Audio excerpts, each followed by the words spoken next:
Welcome to the Michigan Travel Show, a kaleidoscope of stories about the people, places, and events that shape our great state.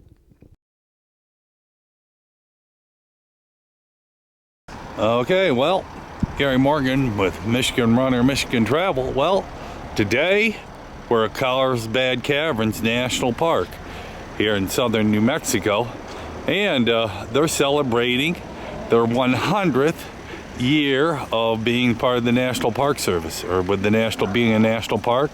Became a park in 1923. It's 2023. 100 years goes by real fast. Well, there's the visitor center and the entrance to the cave, but we're out here on a high desert plateau overlooking the huge valley in front of us there. And they say they have about 33,000 acres. It's a little chilly this morning, only about 45 degrees, but a cold front came through, but it is the middle of March. Big crowd here this morning. Be going into the cave in a couple hours, and like I said, this is a must-see thing here in southern New Mexico. Carlsbad Caverns, and there's the entrance. Here's their logo for this year, Carlsbad Cavern National Park, 1923 Centennial Celebration. The bats flying in and out. Inspire, conserve.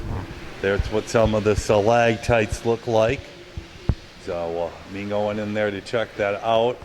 And so here it is. They're having a white nose syndrome with the bats since 2006.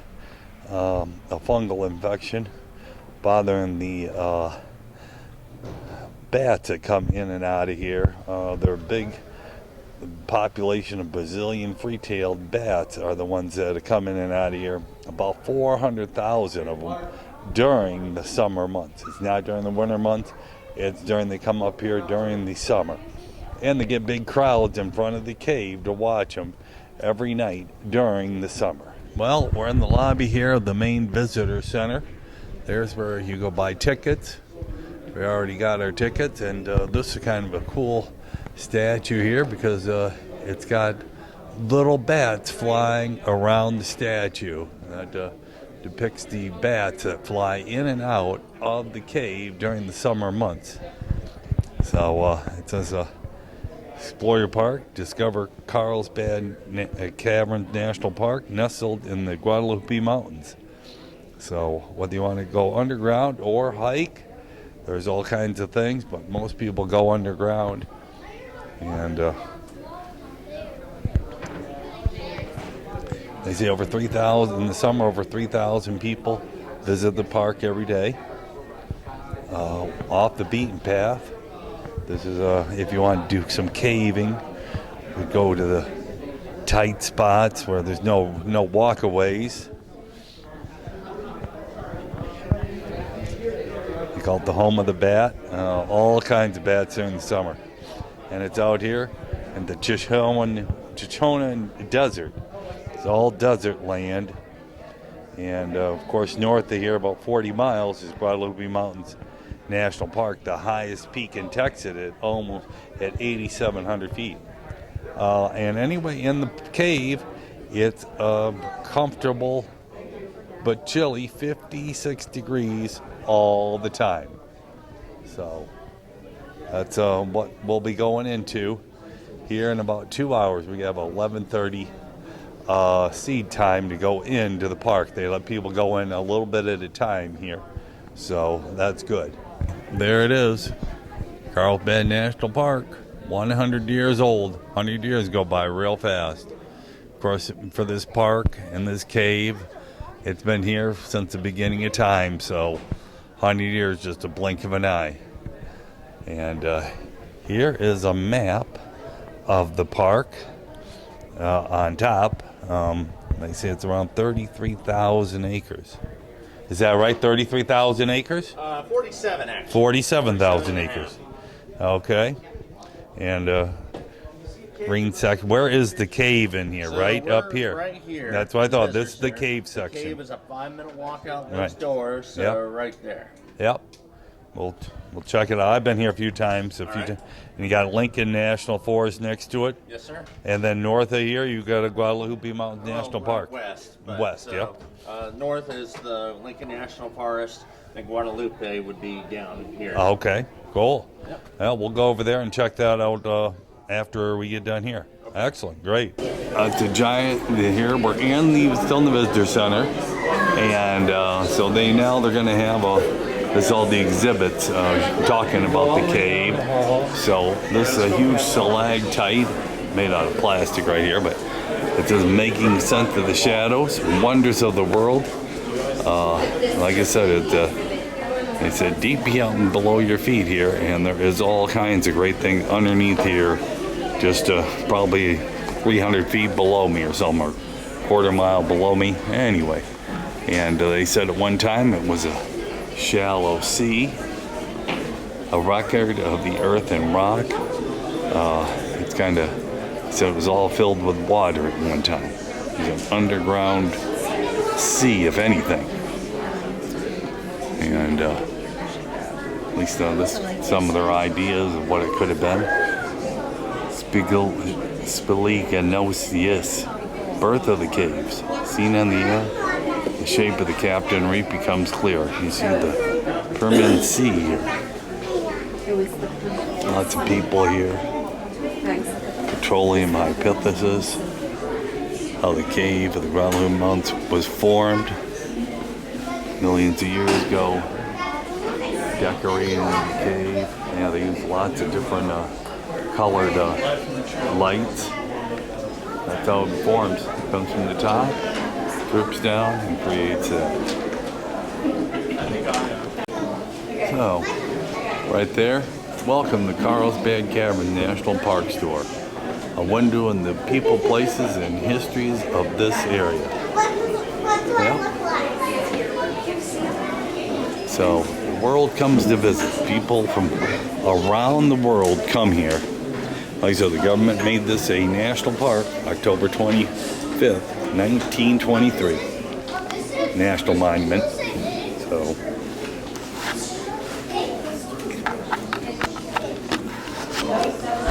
and March 20th, September 15th, Dr. Willis starts to explore from National Geographic. Put in a 216-step wooden staircase.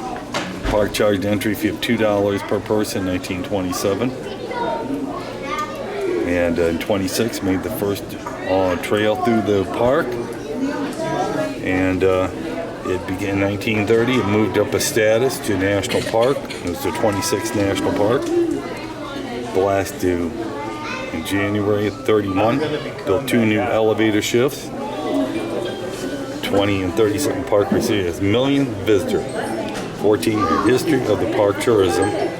Park adds 2 more elevator shafts in 55, 50. The current visitor center building opens. The Bat Flight Amphitheater opens. 63. Park begins self-guided tours in 72. In 75, 77. The park replaces the original lighting system. In December 1990. Carlsbad Caverns National Park is designated World Heritage Site. The park renovates the visitor center in 07. And 14, the cave lighting system is replaced. What will the future bring? There have been people from around the world here. Park souvenirs, you name it. People have been here from around the world. A century of visitors. Millions of people have come to this park. Yep, it's a one-of-a-kind place. So, raising the rope, how the Guadalupe Mountains rose up in the ancient sea. It's kind of interesting, their theories on it. And called the Venetian Reef, the basin fill, and then the uplift. So like I said, behind, it's up here in the mountains.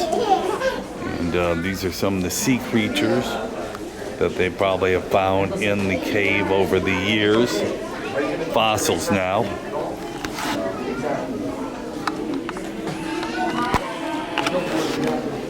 And there's all the fossils you'll see down there. Here's bunch of their banners up here. Here's where people take their picture. Inside is a cave explorer. Now this is a pretty cool 3D setup here. So you see there at the top, that's the visitor center. They have an elevator that goes down. I don't know how far, we will find out. And then here's all the cave system. It is pretty cool. I've been through here a couple times, and they gave them certain names. The cave before you. Challenge your senses. The world of extremes. 18 caves with 180 total miles of known passages and rooms. The big room, larger than a 6 football field, could house Notre Dame Cathedral. Ask a ranger about the most update. That'd be it right there. That's the great room right there. And they ask how do they get their names. Well, explorers just kind of gave them the name as they went through there, like mountains. And the self-guided tour, the Hall of Giants, Giant Dome, Fairyland, Caveman, Totem Pole, Jumping Off the Place, Mirror Lake, Bottomless Lake, Egyptian Blocks, Crystal Springs, Dante, Rock of Ages, Frozen Niagara, Longfellow's Bathtub. They got strange names, but this is a great 3D dimension here. And it says what lies beneath at a glance. Who could guess that the rugged landscape holds such a hidden treasure? There it is. That's what it all is. The cave underneath. So you get science under your feet. Lots of scientists go in here. The jewel of the underground. 1,200 feet below the desert. Cave detectives looking for all the cool things that are in there that you really don't know are first. And then are you a caver? How we manage the park. Lots to do here in a big park like this. 47,000 acres. All the different things they find in these, above and below. It's an infiltration of the cave.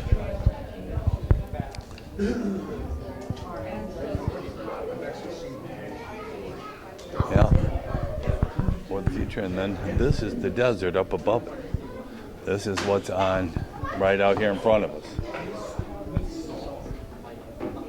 Stories in stone. And of course, this is a make-believe cave there. So he runs through it. One of the first explorers was Jim White. But he's he was one of the founders of this, Jim White, in 1898. He kept exploring them for the rest of his life. Yep. That's kind of cool. Jim White was one of the original. This is what they took in back then. Some ladders, compass, little flashlight, a tin, oil for that. The spirit of exploration. There's over 100 known caves in the park. Lots more. They're always looking for new ones. Piercing in the darkness, exploring the caves, and mysteries remain unfathomed. They beckon to some explorer adventuresome spirit, inviting him to test his prowess and daring. Excerpt from Willie T. Lee's unpublished manuscript, 1920. Descending in the world of caves when he's young. Yep. Pretty cool. People are still looking. Beautiful banner there of the park underneath it. And the guano. Okay, this was interesting. In its day, they had a lot of bat poop in here. So they used to mine it. From 02 to 58, guano mining occurred at the park. They used it as fertilizer. They put in the sacks and then load them into a car and push it to the hoist bucket that raised the entire load to the surface. The plant in town, the guano was dried and screened for uniforms. Local customers could buy sacks for their use in vegetable gardens. Brellos took the bulk of the guano through Texas and out to California. digging for trouble, grinding money, continuing even after Carlsbad opened the government granted leases to Carlsbad Guano Company to operate out of the Slaughter Canyon Cave. Miners are supposed to stay in designated areas and turn any fossil artifacts discovered. However, workers broke many rules and damaged Slaughter Canyon Cave. You can still see the tractor tire tracks left by them. In 58, the park ended all mining. There it is. Guano mining. Bat poop. Mining the guano happens.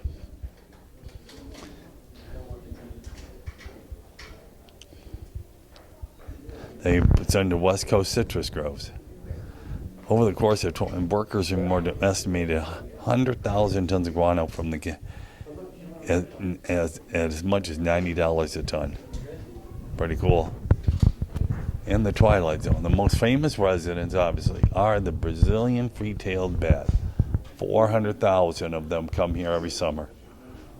Yep, and they got stands out here for people to watch them. They're mammals. And this is to the natural entrance. You walk right down there, about a quarter mile into the park. Well, that's kind of most of the park here of the visitor center. So we'll get to the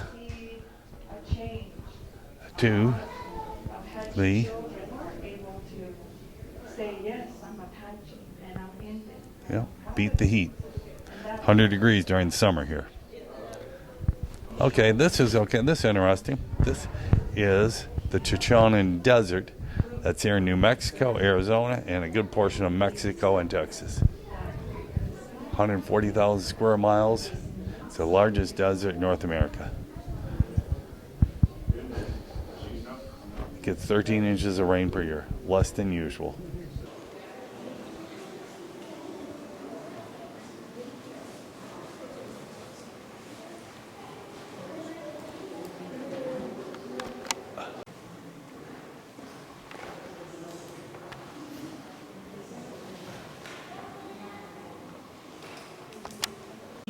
And I said, I'm scared. Oh my God. Being scared's a good thing. He said, keep going, do it. That's right. Stalactites. You got a better view here in the middle of the.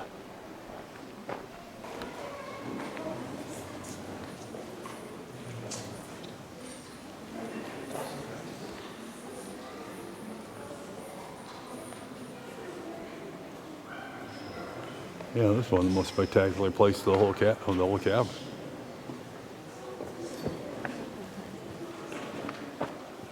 We do a 360. We're in the great room here.